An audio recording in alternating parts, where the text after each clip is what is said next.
আসসালামু আলাইকুম। প্রিয় ভাই ও বোনেরা সবাই কেমন আছো? আশা করি আল্লাহর অশেষ রহমতে সবাই অনেক ভালো আছো। আলহামদুলিল্লাহ আমি অনেক ভালো আছি। আজকে আমি তোমাদেরকে দেখাবো উম ছোট চিংড়ি দিয়ে ভেন্ডি ভাজি। কেউ বলে ঢেঁড়স ভাজি। তা আমি ১ম এ চুলাতে কড়াই বসাইছি। তার মধ্যে একটু তেল দিয়ে দিলাম। তেলটা গরম হয়ে আসছে তখন আমি উম চিংড়িটা দিয়ে দিলাম। এর মধ্যে একটু লবণ আর একটু হলুদ দিয়ে নাড়াচাড়া করলাম। এখন হচ্ছে আমি পেঁয়াজ কুচা আর মরিচ একটু ফালি করে দিয়েছি। দিয়ে একটু নাড়াচাড়া করব।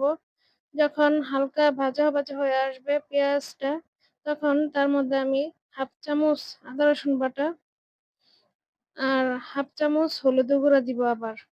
কেউ চাইলে দিতে পারে, কেউ নাও দিতে পারে।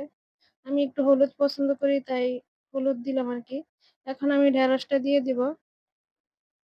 ঢেঁড়সটা দিয়ে একটু নাড়াচাড়া করে আমি লবণটা দিব আরকি। লবণটা দিয়ে একটু ভালোভাবে নাড়াচাড়া করব।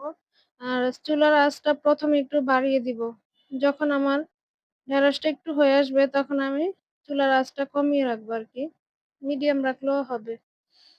তো ১ম এ চুলার আঁচটা বাড়িয়ে রাখতে হবে। তখন যদি বাড়িয়ে রাখি ঢেঁড়স ভাজিটা হচ্ছে কি মানে কালারটা ভালো থাকে আরকি।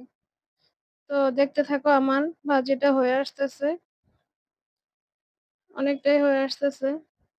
তো আশা করি সবার ভালো লাগবে। যদি ভালো লাগে প্লিজ একটা সাবস্ক্রাইব করবা, একটা লাইক দিবা। দেখো সম্পূর্ণ বাজিটা হয়ে গেছে আলহামদুলিল্লাহ। সবাইকে অসংখ্য ধন্যবাদ আমার এই ভিডিওটি দেখবা।